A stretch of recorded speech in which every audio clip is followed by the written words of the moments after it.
Alright, yo, it's your main man here, Double H Half Hope. I'm back here with the Banter Boys. Your boy Drifty is that D to the E to the V to the O, and it's your main man Double H trying to stay black. So, we're going to be focusing here on the Premier League. So just I'll give our general thoughts, review of the League Cup, looking at Wenger, the fight for the top four, and so forth. So let me just start off now by saying, is there any point in waiting? Why can't they just hand Man City the title now? You might as well. What's the point? It's like, is there any conceivable way that they give up this points gap? No. And I think they will drop points. I think they will drop points because I've seen some of their fixtures towards the end of the season. They've got harder fixtures than some of the others, but the others will drop points as well. So the other teams will have to be absolutely perfect in order to make up that gap, and that's not going to happen. We've seen that already. There's a lot of inconsistencies. I mean, even Liverpool flying, you know, Tottenham are doing very well, but also they have their days. You can't trust them. Yes, they have their days where they will drop points. Whereas, you know, Man City have done that part where they've gone through the beginning part of the season and they've just, you know, swept teams aside, and that is what's going to get them over the finish line in the end. So, because for me, I think like, let's just see how it all ends. Because for me, I know for sure they're going to win the Premier League. There's no point. But I think when all is said and done, I think there is a strong argument to be made that City would have undergone perhaps one of the greatest ever seasons for a Premier League team, as in historic. So where do you think this team will rank amongst the Invincibles, Ferguson's Man United, the City team, Alan Shearer's Blackburn Rovers? Where do you think this team will rank when all is said and done? Because again, look, let's be real now. Because people beef about Mourinho, oh, you're Mexico in the second season. The points total that United have is pretty much any other season. It's like, this is on pace for any other season. But that reminds me as well of Ranieri's Chelsea when Arsenal were unbeaten and we won the league and we was invincibles. Their points tally was higher than most teams that have actually gone on to win the league. No one ever says that. Everyone says Mourinho, blah blah blah. But Ranieri's team was like very, very good, like extremely good. So yeah, I think Man City, this team, where do they rank? I'd say probably just behind Leicester's Championship winning team. I'm joking. No, but obviously you have the Invincibles. The football that they're playing, it's ridiculous. Players like De Bruyne, Aguero, Sane, Sterling, Gundogan. I want to say something about Gundogan. That guy has been, no one's really spoken about him. But to come back from the injuries that he had, and he is an integral part of Man City's team at the moment. And he's played very well this season, very, very well. So, big up Gundogan. Another German international. It's absolutely crazy what they've got in their ranks. I think that's my theory. Just off topic. Germany can't win the World Cup because they have too many good players. That's my theory. Why they can't win the World Cup? So too many cooks for the bro. Yeah, so it wouldn't be fair. But, I think they're up there. For me, obviously Invincibles. I'm going to say the Invincibles. Also, I did like Mourinho's Chelsea. That team, one loss. The one loss. That team was phenomenal. And they broke the goals record. Yeah, that team was phenomenal as well. I'd put them just behind Mourinho's Chelsea, to be honest. So about you? I'd say it's the best of all time. More than the Invincibles. Yeah, because even though it was an unbelievable achievement to go 38 games unbeaten, and I'm not trying to take that away from Arsenal, there were a lot of draws. This is true. If Man City don't lose again, so there's only one loss comparable to the obviously you still Chelsea had one loss. Yeah, but and again, they broke the goals record. But again, they didn't play football as sexy as this. So that it's like Man City are playing the best football. They've only lost once, and there are hardly any draws. Like what was it? 13 games winning run. Like it's unbelievable. You say that, but when they actually do get the trophy, because this is what happened to us. When we did get the trophy, we got a lot of draws after that.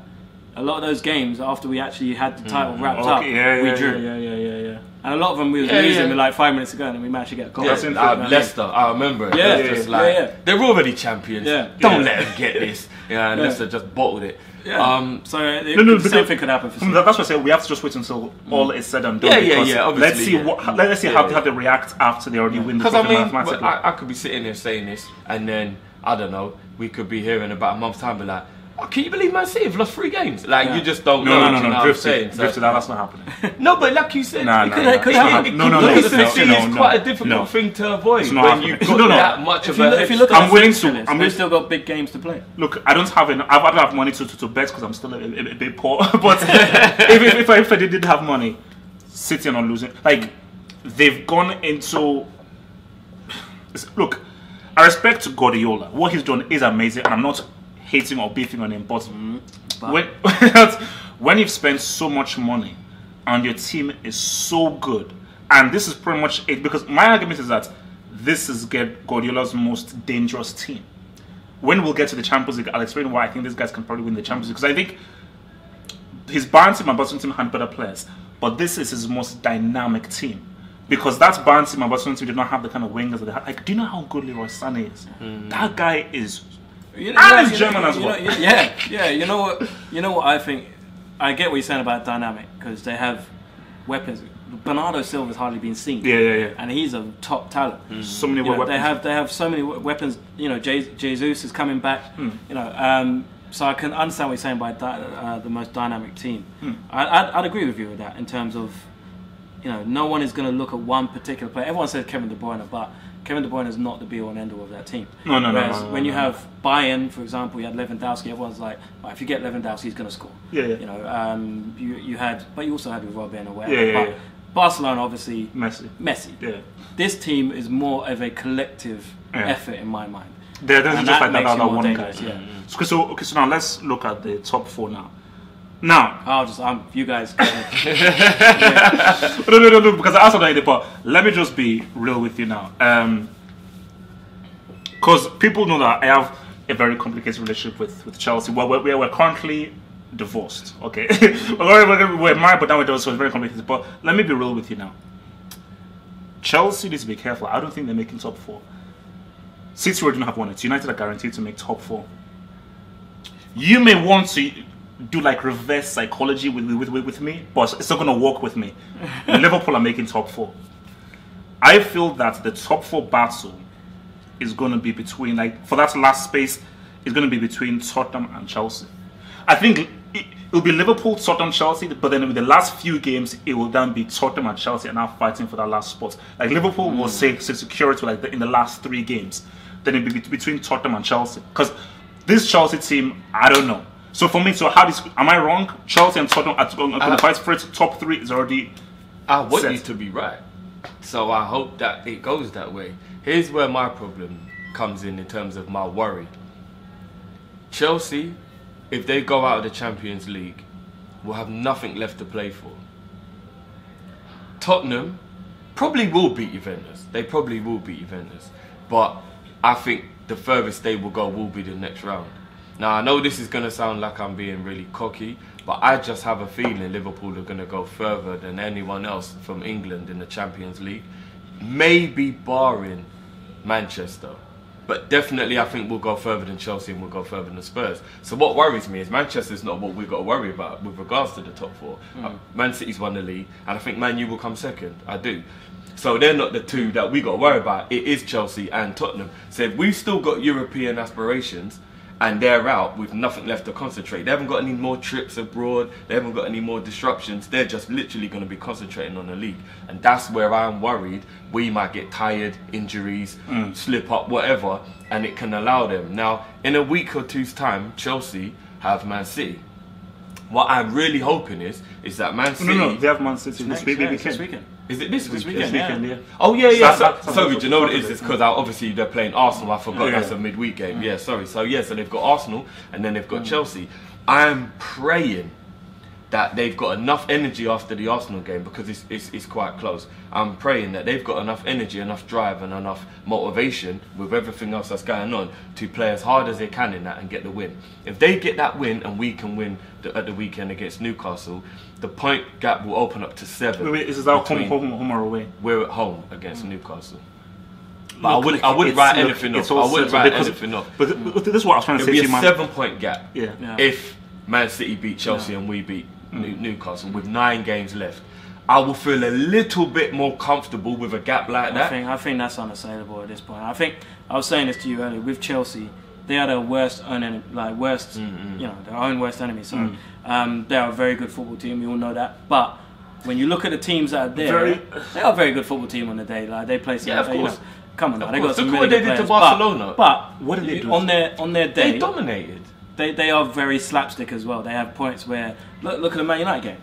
Like the first half, Chelsea played very well. They could have been, you know, but then whose smart decision was it to take off Hazard? Exactly. That's what I mean. We're doing really well. That's what I mean. You know what I'll do? Let's take off our best player. They imploded. No, but you know what? I wouldn't say imploded. What I'll say is that how you're born and raised, you can't fight. Just like they say, you can take someone out of the hood, but you can't take the hood out. You can't take the defensiveness out of an Italian. And Conte for no, 15, no, he was like, I'll take off Hazard, and I will start to try and play a bit more of a defensive game. That does make sense. Do you know why that does make sense? Is that your team is playing well. He's the talisman. You're playing well, but man, you actually burnt though, so he didn't see the loss coming. Let's be honest, nobody saw the loss coming. Man United snuck that win. But this is what I mean in terms of mentality and psychological.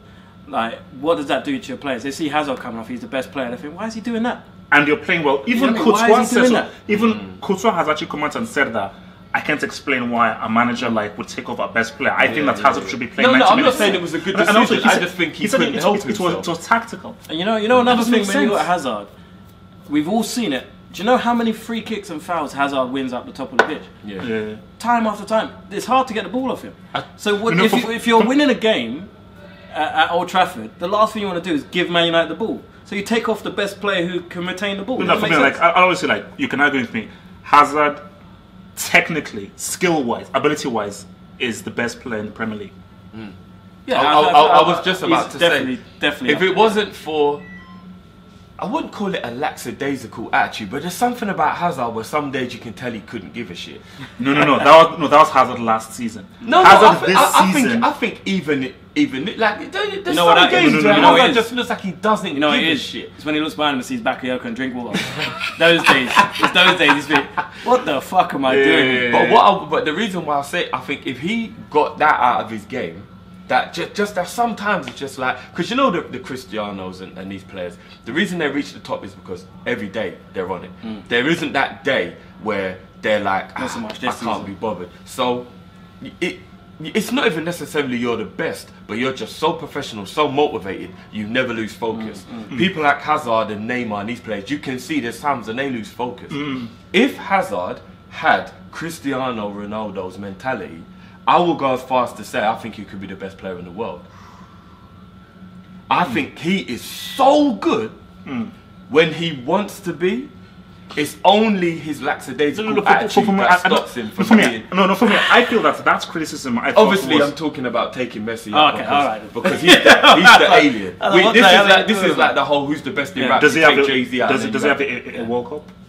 Messi? No, you can't use that every time. No. He's still the People best hate on me on this. Okay, he's the best player. So if you take Messi out the equation, because that's just not fair. Yeah, he's an alien. If you take him out the equation, I think if Hazard had the mentality of a Cristiano Ronaldo, he'd be the next best. He's just so good. It's frightening. But isn't he already that good now? For me, I would argue that I don't think it's just a mentality. I think his end product.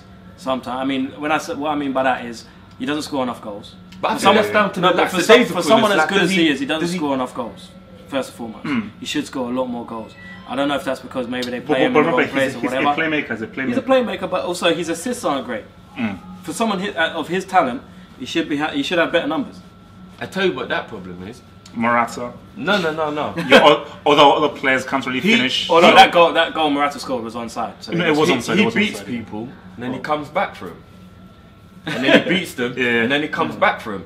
And this is the whole mentality thing again. He left Coquelin in the dirt. If he man down. If he was a little less showboaty, which would again be the mentality, the professionalism. Messi only beats you to score. He doesn't beat you to embarrass you. You said this the other day. Whereas Neymar and Hazard and players like that, they beat you to make your kids ashamed of you. That's what they do. They want the highlight reel. They want you to be the one on your ass. Basically Ronaldinho. Yeah, no, but even Ronaldinho still did it way more professionally though. He still went for goal. He didn't do it to embarrass you. And I think if Hazard just had a little bit more of a killer instinct and less of a showboaty mentality, he'd be there. Literally, he'd be there. So so you're saying. So okay, who are you saying for top? Because this is my top four, and we can give a top four and then give our arguments. So City gonna win. Just It's going to be close. I think United, Liverpool just behind, and 4th place, Chelsea. Yeah. I think Chelsea will just about pip Tottenham to it. I don't trust Tottenham in the stretch when the pressure is on. Yeah. But as I say that, I do see where you're coming from, where Liverpool can just somehow just flip and just lose games that don't make any sense. They can do that. So I think Liverpool will only not finish in the top 4 if injuries hit one of their front 3. If one of their front 3 goes down, they won't make it. Which I'm petrified. Which I would be. You'd be praying to people every night, every single deity that you can find, whether it's Buddha or Shiva or whoever. You know what I mean? But I think it will be obviously City. I think it will be Liverpool in 2nd. Tottenham in 3rd. I think Man United will take 4th. Oh, what was wow? You can see Man United falling as far as 4th. Yeah. So you know why? What? Smalling and Jones. Smalling is a brick. Bailly is back, but he's injury prone as well. Also, their fullbacks, if they continue to play Ashley Young at left back, then their defence. Listen to the names I just gave you: Ashley, Smalling, Ashley Young. No, Valencia is doing. No, they're bad. De Gea cannot save you every single game. That's right. He can't. Give Mourinho his credit. Those are bona fide bricks in your defence, and he still has them in second. Look at the stat that you showed us the other day. De Gea is, what is it, 2nd in saves? Yeah. The most saves in the league behind Fabianski. De Gea is the reason Man United. A Man United goalkeeper should not have the most saves in the league. That's absolutely disgraceful. No. Did you see the way he tried to... He's watched the Banter show, and he knows I'm onto him, so he pretended he was human in the Chelsea game. Yeah, he made a couple mistakes. Yeah, he was like, they're onto me. Yeah. I got You know what? You got the phone call from De Bruyne. Like, bro, what are you doing? I didn't bring you here for this. You're being too obvious, bro. You've been too obvious. Jesus. But no, I can't see Man United slipping as far as 4th. Although I get your point, their defence. And the points difference isn't much. No, it's not. It's not. So I think Liverpool will just carry on destroying teams. No one can live with their front 3. We've seen that. No one can live with them at the moment. But let's bring in Arsenal. Why? No. This is a Premier League thing. So yeah, bruv, we might as well start talking rugby. So look, my thing with this is that I think this is it for Wenger. Did you see the press conference today? Oh, wait, what happened? The press conference, when they asked him about his job, he goes, I have no reason to worry about my job. I just worry about the next game. It was like, bruv. Didn't he say something about, in no other line of work, with my level of success, would your job be questioned? Yet every game I have to keep asking the same. Bruv, this guy he is different. I respect it so much, because that level of stubbornness, I get that. I actually like that. I just don't want it to be my manager. Yeah. Do you know what I mean? I like the fact he don't give a shit, but he's my manager, so it affects me. But what do you think? Because Ray Powell was saying that he thinks Patrick Vieira would be the perfect person to replace Wenger. Do you know what? And no, but look, I mean, this is the thing. I try and put myself in the shoes of as an Arsenal fan. Don't do that, bro. You end up and I've spoken to my brother slightly as well, because obviously as a Man United fan, he went through a very similar thing. Obviously it ended with success and then Fergie stepped down. But after all those years, it was the same thing. It's a fear of the unknown. And I must admit, as much as I know Arsene Wenger does need to go now, and I totally get why you lot are fed up and stuff, there has to be a lot of consideration put into a few things. A, the board never bought the club with anyone else in charge. They don't know anything else other than Wenger, so they're scared themselves. And I actually understand to a degree. Wenger himself, he doesn't know anything else now. When you've been doing it for so long, and imagine what it's like to be him, knowing when you step away and everyone celebrates, you're going, you're the one who's depressed. You're the one who's got nothing to do. So he's holding the club hostage. But I'm just saying, you have to understand why he won't walk away. He's not going to walk away because he's stubborn as hell. No, I think he's scared. Like I hate the arguments, because the arguments annoys me whenever people say like, oh, the fear of the unknown. And I think one guy tweeted that, oh, when Wenger leaves and someone else comes in, you'll now be missing and actually be regretting it. This is how you move forward. Sometimes you need to move backwards to move forward. Wenger, when you look at what Klopp is doing, what Guardiola is doing, what Pochettino is doing, tactics have become more important in football than they've ever been ever in the history of the game. The Premier League, bar Allegri, Valverde have the best managers in the world. And coaching, like when you look at Guardiola, Mourinho, that's the word, coaching. That's the best. When you look at Mourinho, Guardiola, Pochettino, micromanagement, their tactics are so detailed. Every player has a specific role. It is completely different from how it was 10 years ago. And Wenger can't match to that. So for Arsenal, you need to get a guy who is in tune with what modern football is about. He's been left behind. I know this sounds weird that I'm defending Wenger, but let me ask you this then. The board, who are the ones who don't give him the money. I mean, not that they don't, but obviously they always sell to buy. So he's always having like this merry-go-round. Everyone knows that Wenger's tactics aren't the greatest, but the way he lets people express themselves or whatever, if he's got better players, it would work. No, it wouldn't. Yes, it would, because it did. Because he hasn't changed anything from back in the day. Exactly. He just had way better players. Exactly. No, he hasn't changed it, but football has changed in that time. But back then, he had such good players. No. It worked. I have to disagree with you. I have to disagree. I can see where Drift is coming from in a way. Do you get what I mean? Like, if he had that team now, it would still work, I think it would still work. Back then, what he was doing, allowing people to... Remember, back then, the tactics that were used in the English Premier League were completely different. He came in and he revolutionized it. He had things that were different. He had players that were massive, powerful, strong, like fast and all of this stuff. But now everyone has those players. You look at any team across the league, they all have strong, powerful, fit players. Now it comes down to, as you said, tactics and micromanagement. Wenger is not doing that. Wenger's not bringing these specialist tactics. Look at Guardiola with goal kicks. Look what he does with his goal kicks. That is stuff that he's doing on the training ground. Do you know what I mean? He's got his players doing tactics from set pieces, blah, blah, blah. Wenger, although we are better at set pieces, Wenger's tactics are the same now that they were 5 years ago. No, football changes season to season. I agree. He's not but I'm just trying to play that devil's advocate and just there say is no devil's advocate. The man needs to go. If he had a top goalkeeper, if he had Sol Campbell again, if he had Tony Adams again, but he doesn't. If he had but what I'm saying is the board could have allowed him to have it. No, why? Because they don't. Why would they waste their money? No. What, you think Wenger's in there begging for money? Wenger's part of the problem. He's the director of football. No, but do you know what? There's a part of me that believes you're going to read Wenger's book later when he's allowed to snitch because he's no longer under their regime, and there'll be a few. But you think he's under a regime? He is the regime. Nah, I think he's been held. He's the director. No. He is the regime. If he wasn't the regime, he would have been sacked long time. His loyalty will not allow him to snitch now. Yeah, and you see it with players. How long did he pretend Walcott was good? He's still persisting with Wenger. He's a loyal guy. On the same level. They're both on the same level. They're both on the same level. I think that he's not been held back. You have to understand, no one in club football has as much power in a club as Arsene Wenger does. No one. Nobody. But I still think he also takes the fall for their bullshit. No, he takes the fall for a lot of stuff. I'll give you that. He takes the fall for a lot of stuff. But he also has more power in that club than any other manager. In terms of the day-to-day running and stuff, I agree. But I still think that they say we're going to do this. Whether he agrees with it or not, has to go along with it. Kroenke doesn't say nothing. You know what Kroenke says? Keep money coming. If the money's not coming, then there's a problem. Which is why they're now doing a review, because if he doesn't get the Champions League now, they're not getting the money. That's the only reason he'll get sacked.